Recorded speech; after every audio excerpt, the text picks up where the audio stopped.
আসসালামু আলাইকুম, আমি বাবু আহমেদ বলছিলাম। আজকে আপনাদেরকে ওয়েল্ডিং মেশিনের জগতে বিখ্যাত ব্র্যান্ড উইনার সম্বন্ধে আজকে আপনাদেরকে পরিচয় করিয়ে দেব। আমরা মূলত ওয়েল্ডিং মেশিন বড়গুলো দেখে আমরা অভ্যস্ত, কিন্তু আপনাদেরকে আমরা অদ্ভুত একটা ওয়েল্ডিং মেশিন নিয়ে আপনাদের সামনে হাজির হয়েছি। চলুন এই মেশিনটা কীভাবে ওয়েল্ডিং করা যায় এবং কী কী কাজ দেখবো এই ভিডিওর মাধ্যমে। এই যে সাধারণত ওয়েল্ডিং মেশিনের ক্ষেত্রে আপনার মেল ফিমেল দুইটা কানেক্টর থাকে, যেটার মধ্যে একটা আর্থিং ক্লাম্প প্লাস একটা হচ্ছে হোল্ডারের লাইন থাকে। কিন্তু এই মেশিনটা পুরোই আপনার আলাদা। এটা মেশিনের সাথে শুধু আর্থিং ক্লাম্পটা এখানে আপনি ফিটিং করতে হবে, আর্থিং ক্লাম্পটা ফিটিং করতে হবে। ওয়েল্ডিং হোল্ডারটা এখানে আপনার অপশনটা এখানে দেওয়া আছে, আপনার হোল্ডারের খরচাটা বেঁচে যাবে ওয়েল্ডিংয়ের মাধ্যমে। এই দেখেন হোল্ডারটা কীভাবে লাগাইতে হবে আমি আপনাকে দেখিয়ে দিচ্ছি। এই যে আপনার হোল্ডারের খরচাটা এখন সেভ হবে এখান থেকে। চলুন আমরা ওয়েল্ডিং করে দেখি। যে ওয়েল্ডিং মেশিনটা আমরা অন করলাম, এটা মূলত হচ্ছে 160 অ্যাম্পিয়ার ওয়েল্ডিং মেশিন। আমরা এটা এখন কমিয়েও একটু ওয়েল্ডিং করবো, যেটা আমাদের কাছে চিকন, রডটা একটু চিকন, আমরা ওয়েল্ডিংটা একটু অ্যাম্পিয়ার কম দিয়ে ইউজ করবো। এই যে 85-তে ওয়েল্ডিং করি, দেখেন।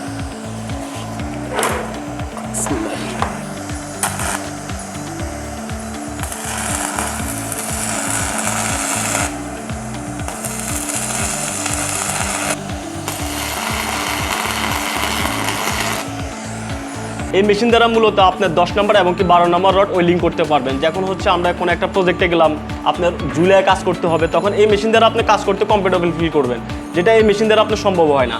এবং কি এই মেশিনটা হচ্ছে 160 অ্যাম্পিয়ার, এটা বিদ্যুৎ সাশ্রয়ী, আপনার দামেও সাশ্রয়ী। এই মেশিনটা আপনার ক্যারি করার জন্য একদম পোর্টেবল সিস্টেম করা আছে। এই জিনিসটার ওয়েট হচ্ছে আপনার 2 কেজি প্লাস, আর এইগুলো হচ্ছে আপনার 10 কেজি 15 কেজি, এগুলো আপনি ক্যারি করতে অসুবিধা, বা আপনি জুলা কাজ করতে এগুলো আপনার এক কমফোর্টেবল ফিল নাও করতে পারেন। এই মেশিনটা দ্বারা আপনি কমফোর্টেবল ফিল করে ইজিলি ওয়েল্ডিং করতে সুবিধা হয় আর কি। আমাদের এই প্রোডাক্টটা আপনি অনলাইন অফলাইন দুইভাবে কিনতে পারবেন। যেটা হচ্ছে আমাদের একটা অনলাইন ওয়েবসাইট আছে, হচ্ছে এটা Malamal.xyz, আমাদের নিজস্ব ওয়েবসাইট, এবং কি হচ্ছে আমার শপ হচ্ছে নবাবপুরে 198 হাকিমি ট্রেডার্স।